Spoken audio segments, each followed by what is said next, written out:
Assalamualaikum warahmatullahi wabarakatuh. Izin memperkenalkan diri, nama saya Sumiati dari kelas RA2 Prodi PGSD semester 4.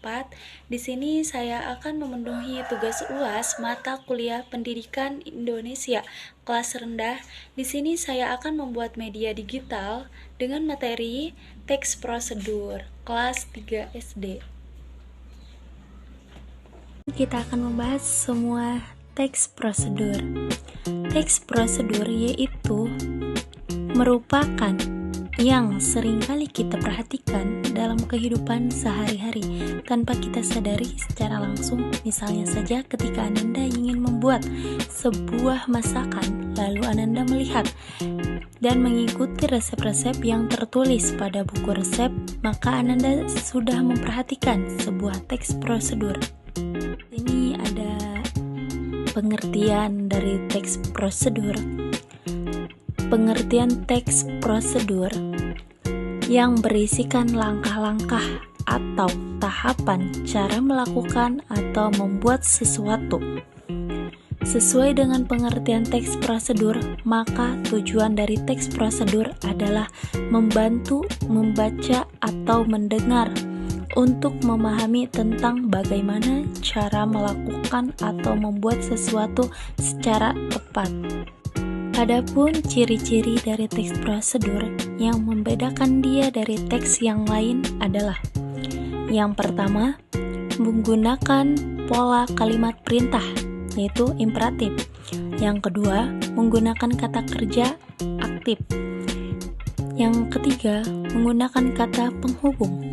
Yang keempat, menggunakan kata keterangan dalam menyatakan cara, waktu, dan tempat secara akurat. Setelah kita mengetahui apa itu teks prosedur dan apa tujuannya, sekarang kita lanjut ke struktur teks prosedur. Struktur teks prosedur memiliki 4 struktur. Yang pertama, tujuan. Yang kedua, bahan dan alat. Yang ketiga itu langkah-langkah. Yang keempat, penutup. Untuk memudahkan kita memahami teks prosedur, sekarang kita perhatikan contoh teks prosedur.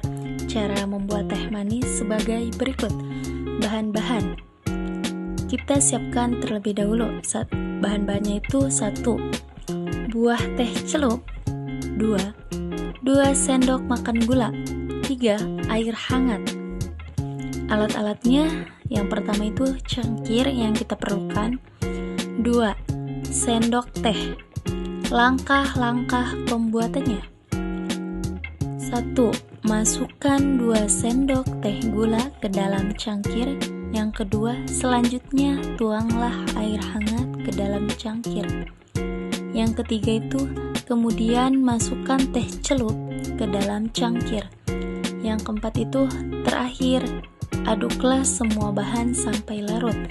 Yang kelima, teh pun siap disajikan dan dinikmati. Jadi, contoh dari struktur tujuan itu, struktur yang tujuan yang pertama kan tujuan membuat teh. Struktur yang kedua itu bahan dan alat, bahan-bahan alat pembuatan teh manis. Yang ketiga itu langkah-langkah pembuatan. Yang keempat itu penutup. Jadi penutup itu ada di terakhir.